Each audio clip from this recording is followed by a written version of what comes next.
წარმოიდგინე, რომ დგახარ დედამიწის ერთ-ერთ ყველაზე მაღალ წერტილზე.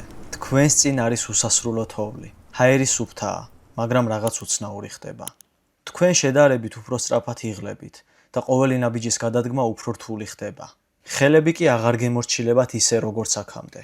ეს არ ხდება იმიტომ, რომ ჰაერი აღარ არსებობს. ევერესტის ყველაზე მაღალ წერტილზეც კი არის ჟანგბადი. პრობლემა საერთოდ სხვა რამეა. რაც უფრო მაღლა ადიხართ, მით უფრო ნაკლებია ჰაერის წნევა. შესაბამისად, თქვენი ორგანიზმი ვეღარ იღებს იმდენ ჟანგბადს, რამდენსაც მიიღებდა შედარებით დაბალ სიმაღლეზე. ყველაზე საინტერესო ის არის, რომ ძალიან ბევრ ადამიანს დღემდე ჰგონია, რომ პრობლემა ჰაერშია. ბევრი ფიქრობს, რომ რაც უფრო მაღლა ადიხარ, ჟანგბადის რაოდენობა ჰაერში იკლებს. რაც რა თქმა უნდა მითია, სინამდვილეში ჟანგბადის რაოდენობა ზუსტად იგივეა ნებისმიერ სიმაღლეზე, რა რაოდენობაც არის დაბლა. ჰაერი ისევე შეიცავს დაახლოებით 21% ჟანგბადს ევერესტზე, როგორც ზღვის დონეზე. განსხვავება მხოლოდ ისაა, რომ რაც უფრო მაღალ სიმაღლეზე ავდივართ, ჰაერის წნევა მცირდება. რაც იმას ნიშნავს, რომ ჰაერში ჟანგბადის მოლეკულებს შორის დაშორება იზრდება და შესაბამისად ჩვენთვის უფრო რთული ხდება ჟანგბადის ჩასუნთქვა. ანუ სინამდვილეში მთავარ გვერდზვის ის უბრალოდ ცვლის გარემოებებს, რომელიც გვაიძულებს, რომ ჩვენ სხეულში. ეს შევეცდები, რომ ეს გზა თქვენთან ერთად გავიარო, აგიხსნათ რა ხდება ზღვის დონეზე, რა ცვლილებები შეიძლება მოხდეს 1000 მეტრზე, 2000 მეტრზე, 3000 მეტრზე, 4000 მეტრზე და საბოლოოდ მივალთ იმ სიმაღლეზე, სადაც ადამიანის სხეული უკვე აღარ ეძებს კომფორტულ ცხოვრებას, არამედ იბრძვის გადარჩენისთვის. ნახავთ, რატომ უწოდებენ ალპინისტები 8000 მეტრზე მეტ სიმაღლეს სიკვდილის ზონას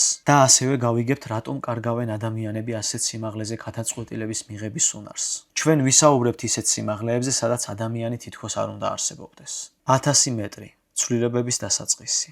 საინტერესოა, რომ ჩვენი სხეული უკვე 1000 მეტრიდან იწყებს რეაგირებას. ბევრი ადამიანი ფიქრობს, რომ მთაში მხოლოდ ძალიან მაღალ სიმაღლეზე იცვლება რაღაც, მაგრამ ორგანიზმი საკმაოდ გრძნობიარე სისტემაა. ზღვის დონეზე ჰაერის წნევა დაახლოებით 1013 მილიბარია. 1000 მეტრზე ის უკვე დაახლოებით 10%-ით ნაკლებია ზღვის დონესთან შედარებით. განსხვავება საკმაოდ პატარაა, მაგრამ სხეული ამას ამჩნევს. რა ხდება ამ მონაკვეთში? გულისცემა ოდნავ იმატებს, სუნთქვა ხშირდება, სისხლში ჟანგბადის დონე მცირედ იკლებს. ჩვეულებრივ ადამიანზე ეს თითქმის არ მოქმედებს. თქვენ უბრალოდ შეიძლება შეამჩნიოთ, რომ კიბეზე ასვლა ცოტა უფრო რთული გახდა, მაგრამ ეს არის პირველი ეტაპი იმ პროცესისა, რომელსაც აკლიმატიზაცია ეწოდება. მომდევნო ეტაპი არის 2000 მეტრი. აქ უკვე ადამიანმა შეიძლება იგრძნოს სუნთქვის გართულება. დაახლოებით 2000 მეტრიდან ბევრი ადამიანი პირველად გრძნობს რეალურ განსხვავებას. იგივე გზა, იგივე ტემპი, იგივე მანძილი, იგივე ადამიანი, მაგრამ სხეული სრულიად სხვანაირად იწყებს მუშაობას. რატომ ხდება რეალურად ეს? სავარაუდოდ ამ კითხვაზე პასუხს ყველა გასცემთ ასე. ჰაერში ჟანგბადის პროცენტულობა იკლებს. და ეს ყველაზე დიდი მითია. ევერესტზეც და ზღვის დონეზეც ჰაერი დაახლოებით 21% ჟანგბადს შეიცავს. პრობლემა რეალურად ის არის, რომ რაც უფრო მაღლა ავდივართ, ჰაერში ჟანგბადის მოლეკულები ერთმანეთს სცილდება. სწორედ ამას იწვევს წნევის ნაკლებობა. უფრო მარტივი სიტყვებით რო ავხსნა ეს პროცესი, წარმოიდგინე, რომ ხარ ზღვის დონეზე, ამ შემთხვევაში სანაპიროზე და როდესაც შენ ჩაისუნთქავ ჰაერს, ჰაერის 100 მოლეკულიდან 21 მოლეკულა იქნება ჟანგბადის. ევერესტზეც ზუსტად იგივე ხდება პროცენტულად. ჰაერში 21% არის ჟანგბადის შემცველობა, მაგრამ იმის გამო, რომ ჰაერის წნევა შედარებით არის შემცირებული, ევერესტზე შენ თუ ჩაისუნთქავ ჰაერის 100 მოლეკულას, აქედან ძალიან რთული გახდება, რომ 21 უკვე იყოს ჟანგბადი. იმიტომ რომ მოლეკულებს შორის მანძილი ერთმანეთისგან არის გაზრდილი და შენ უფრო მეტი ძალისხმევა გჭირდება იმისათვის, რომ პროცენტულად იგივე რაოდენობის ჟანგბადი ჩაისუნთქო, რასაც ყველაზე მარტივად ზღვის დონეზე ჩაისუნთქავდი. ანუ ასეთ სიმაღლეზე შენ თითოეული ჩასუნთქვისას შედარებით ნაკლებ ჟანგბადს იღებ, ვიდრე მიიღებდი ზღვის დონეზე. სწორედ ამიტომ ხდება, რომ გულისცემა მატულობს, შედარებით მარტივად ვიღლებით და ამ დროს სისხლი ცდილობს, რომ მეტი ჟანგბადი გადაიტანოს სხეულის სხვადასხვა ნაწილებში და განსაკუთრებით ტვინს მიეწოდოს უფრო მეტი რაოდენობის ჟანგბადი. რაც რა თქმა უნდა, მაღალ სიმაღლეებზე ძალიან რთულდება. 3000 მეტრი, რეალური ჟანგბადის ნაკლებობა. დაახლოებით 3000 მეტრიდან იწყება ის ცვლილებები, რომლებსაც ადამიანები უკვე რეალურად გრძნობენ. აქ უკვე გარდა იმისა, რომ მარტივად იღლები, ან გრძნობ, რომ ჰაერი არ ყოფნის, შეიძლება გამოჩნდეს უკვე სხვა სიმპტომებიც. ასეთ სიმაღლეზე შეიძლება დაგეწყოს უეცარი თავის ტკივილი, დაღლილობა, ჟანგბადის ნაკლებობა, ძილის პრობლემა, თავბრუსხვევა, მადის დაკარგვა და შეიძლება ღებინებაც კი.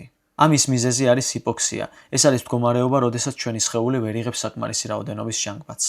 1996 წელს ევერესტზე მოხდა ერთ-ერთი ყველაზე ცნობილი ტრაგედია მთასვლელობის ისტორიაში. 10 ადამიანი დაიღუპა ერთ სეზონში. ერთ-ერთი მათგანი იყო ცნობილი ამერიკელი მთასვლელი სკოტ ფიშერი. ის არ იყო გამოუცდელი ადამიანი. მანამდე მას ჰქონდა დაპყრობილი მსოფლიოს ყველაზე რთული მწვერვალები, მაგრამ მაღალ მთაზე გამოცდილებაც კი არ ნიშნავს, რომ სხეული ყოველთვის დაგემორჩილება. პრობლემები დაიწყო ამინდის გაუარესებით, დაღლილობით, დაგვიანებით. 8000 მეტრზე მაღლა ადამიანს ძალიან ცოტა რესურსი აქვს შეცდომებისათვის. და სწორედ ამან გამოიწვია რეალურად ეს ტრაგედია. 4000 მეტრი სიმაღლის ავადმყოფობა. 4000 მეტრზე ადიხარ უკვე ისეთ სიმაღლეებზე, სადაც სიმაღლის ავადმყოფობა რეალური ხდება. სიმაღლის ავადმყოფობის ყველაზე გავრცელებული ფორმაა AMS-ი. მისი სიმპტომებია ძლიერი თავის ტკივილი, გულისრევა, სისუსტე, დაბნეულობა. მისი ყველაზე საშიში ორი მდგომარეობა ჰეისი და ჰეიფი, ანუ ტვინის შეშუპება. ტვინი იწყებს შეშუპებას და ადამიანი შეიძლება გახდეს დაბნეული, დაკარგოს კოორდინაცია და საბოლოოდ კომაშიც კი ჩავარდეს. ფილტვებში სითხის დაგროვება. ადამიანი ფაქტობრივად იწყებს დახრჩობას საკუთარ ფილტვებში. 2007 წელს ბრიტანელი მთამსვლელი ლინკოლn ჰოლი ევერესტზე თითქმის გარდაცვლილი დატოვეს. მას მწვერვალიდან დაბრუნებისას დაემართა მძიმე მდგომარეობა. გუნდი ფიქრობდა, რომ ის გარდაიცვალა. მეორე დღეს სხვა ალპინისტმა იპოვა იგი. ის იჯდა თოვლში, გაყინული, მაგრამ ცოცხალი. საოცარია, მაგრამ მისი გადარჩენა მოხერხდა. ეს ისტორია გვაჩვენებს ერთ რამეს. მთაში ადამიანის სხეული ზოგჯერ იმაზე მეც უძლებს, ვიდრე ჩვენ წარმოგვიდგენია. 5000 მეტრზე სხეული აღარ აგრძელებს ჩვეულებრივ ცხოვრებას. ის უკვე გადადის სრულად გადარჩენის რეჟიმში. რა ხდება რეალურად ამ სიმაღლეზე? ამ სიმაღლეზე სხვაობებს აუცილებლად იგრძნობს ჩვენი სისხლი, ჩვენი სუნთქვა და ჩვენი ენერგია. სისხლის შემთხვევაში თირკმელები იწყებენ ერითროპოეტინის გამოყოფას. ეს არის ჰორმონი, რომელიც ტვინს აიძულებს შექმნას ორგანიზმში მეტი წითელი უჯრედი. წითელი უჯრედების მიზანია ჟანგბადის ტრანსპორტირება. შესაბამისად, რაც უფრო მეტი წითელი უჯრედია ჩვენს ორგანიზმში, მით უფრო მარტივად ხდება ჟანგბადის ტრანსპორტირება. რა თქმა უნდა, არ არის ნორმალური, როდესაც სისხლის წითელი უჯრედები დიდი რაოდენობით ხდება ჩვენს ორგანიზმში. შესაბამისად, ეს პროცესი უკვე საშიშიც კი ხდება ჩვენი ორგანიზმისთვის. ასეთ სიმაღლეზე ადამიანი იწყებს მუდმივ და უფრო სწრაფად სუნთქვას. ენერგია სუსტდება. ჩვენი კუნთები ხდება ნაკლებად ეფექტური. ერთი და იგივე მოძრაობა ასეთ სიმაღლეზე ბევრად მეტ რესურსს და ენერგიას მოითხოვს, ვიდრე ზღვის დონეზე. და მივადექით ჩვენი ვიდეოს თავარ კითხვას. რატომ კვდებიან ადამიანები ევერესტზე? ევერესტის სიმაღლე არის 8849 მეტრი. 8000 მეტრზე მაღლა იწყება ზონა, რომელსაც ალპინისტები death zones უწოდებენ, ანუ ქართულად სიკვდილის ზონა. ასეთ სიმაღლეზე ადამიანის სხეულს გრძელვადიანად გადარჩენა არ შეუძლია. ასეთ სიმაღლეზე ატმოსფერული წნევა დაახლოებით მესამედია ზღვის დონესთან შედარებით. შესაბამისად, ჟანგბადის ჩასუნთქვა მინიმუმ 3-ჯერ უფრო რთული ხდება ჩვენი ორგანიზმისთვის. თავისთავად ეს უკვე იწევს აზროვნების შენელებას, კუნთები კარგავენ ძალას და გადაწყვეტილების მიღება ხდება რთული. ერთ-ერთი ყველაზე ცნობილი და იდუმალებით მოცული ისტორია ევერესტის შესახებ არის ჯორჯ მელორის ისტორია. ჯორჯ მელორი იყო ბრიტანელი მთამსვლელი, ადამიანი, რომელიც იმ ეპოქაში ითვლებოდა ერთ-ერთ ყველაზე გამოცდილ ალპინისტად. 1924 წელს, როდესაც ევერესტის შესახებ ცოდნა და ტექნოლოგიები დღევანდელთან შედარებით ძალიან შეზღუდული იყო, მისი მიზანი იყო ის, რაც იმ დროისთვის თითქმის შეუძლებელად მიაჩნდათ, მსოფლიოს უმაღლესი მწვერვალის დაპყრობა. წარმოიდგინეთ, მეგობრებო, საუბარია 1924 წელზე. ამ დროისთვის, რა თქმა უნდა, ევერესტზე არავინ არ იყო ნამყოფი. 8 ივნისს მელორი და მისი ახალგაზრდა პარტნიორი ენდრიუ ირვინი ბოლო გაუყნენ გზას მწვერვალისკენ. ისინი ბოლოს სხვა ალპინისტმა დაინახა დაახლოებით 8500 მეტრის სიმაღლეზე, ღრუბლებს შორის. ამის შემდეგ ისინი აღარავის უნახავს. მთავარი კითხვა, რომელიც თითქმის 1 საუკუნის განმავლობაში დარჩა, იყო: მიაღწიეს თუ არა მათ მწვერვალს? თუ ეს მართლაც მოხდა, მაშინ ისინი ევერესტის პირველი დამპყრობლები იქნებოდნენ, თითქმის 30 წლით ადრე, ვიდრე ედმუნდ ჰილარი და ტენზინგ ნორგეი ოფიციალურად ავიდოდნენ მწვერვალზე 1953 წელს. მელორის ცხედარი მხოლოდ 1999 წელს იპოვეს, დაახლოებით 8157 მეტრის სიმაღლეზე. მისი აღჭურვილობისა და ნივთების შესწავლამ ბევრი პასუხი გასცა, მაგრამ მთავარი საიდუმლო მაინც ამოუხსნელი დარჩა. ჰქონდა თუ არა მას მწვერვალის ფოტო? რატომ არ იპოვეს კამერა? შეძლო თუ არა მან უკან დაბრუნება? დღემდე ზუსტი პასუხი არ არსებობს. მაგრამ მისი ისტორია გვახსენებს ერთ ძალიან მნიშვნელოვან რამეს. მაღალ მთაში ადამიანი მხოლოდ ბუნებას არ ებრძვის. ყველაზე დიდი საფრთხე ხშირად უხილავია, ჟანგბადის ნაკლებობა, დაღლილობა და ის მომენტი, როდესაც ტვინი ვეღარ იღებს სწორ გადაწყვეტილებებს. მთაზე შეიძლება გქონდეს საუკეთესო აღჭურვილობა, ყველაზე დიდი გამოცდილება, მაგრამ საბოლოოდ რჩებით შენ და მთა.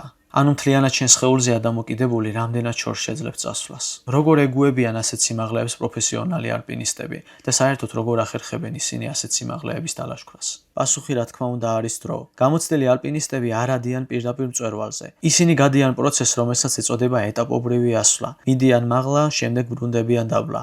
ამ პროცესს ეწოდება climb high, slip low, რაც ნიშნავს აცოცდი მაღლა და იძინე დაბლა. ნუ რეალურად ეს არის პროცესი, რომელიც ადამიანებს ეხმარება აკლიმატიზაციის დაძლევაში. სხეულს სჭირდება დღეები, ზოგჯერ კი კვირები იმისათვის, რომ ასეთ სიმაღლეებს შეეგუოს. ამაზე შემიძლია გავიხსენოთ ჩემი პირველი აკლიმატიზაციაც. პირველ ლაშქრობაზე, როდესაც ვიყავი ლაგოდეხში, შავი კლდეების ტბის ფილიქზე, დამეწყო თავის ტკივილი, თავბრუს ხვევები და რაც ყველაზე მთავარია, დემოტივაცია. აღარ მქონდა იმის მოტივაცია, რომ გზა გამეგრძელებინა. მინდოდა მხოლოდ გავჩერებულიყავი და დამესვენა. სწორედ ეს არის პროცესი, რომელსაც ჩვენი სხეული ხშირად გადის აკლიმატიზაციის დროს. ეს შეიძლება სხვადასხვანაირად გამოიხატებოდეს.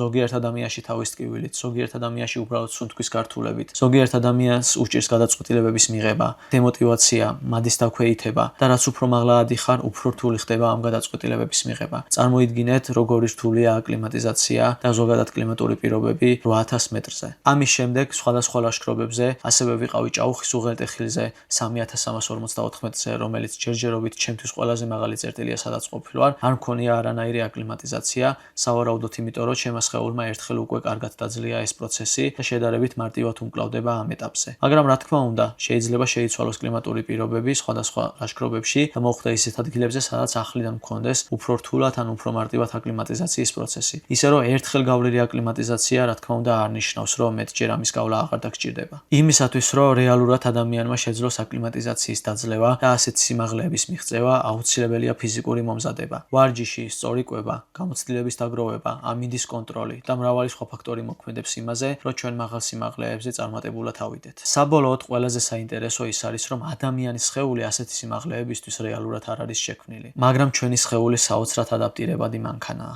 ჩვენ სხეულს შეუძლია შეცვალოს სისხლი, შეცვალოს სუნთქვა, შეცვალოს გულის მუშაობა, მხოლოდ იმისათვის, რომ რამდენიმე ნაბიჯი კიდევ გადავდგათ წინ. და სწორედ ეს არის მიზეზი ალბათ, რის გამოც გვიზიდავს თვები. არა იმიტომ, რომ მასზე ასვლა მარტივია, ან უბრალოდ რთულია. ეს არის გამოცდა, რომელიც ჩვენ გვეუბნება, რამდენად შორს შეგვიძლია წასვლა. თუ მოგეწონათ ეს ვიდეო, დამიწერეთ კომენტარებში, რომელ მთაზე ისურვებდით საქართველოში ასვლას, ან თუ ხართ ნამყოფი, რომელ მთაზე ყოფილხართ, რა სიმაღლე დაგიძლევიათ, გამოიწერეთ ჩვენი არხი, მოიწონეთ ვიდეო, დატოვეთ კომენტარი, ჩვენ კი შევხვდებით მომდევნო ვიდეოში.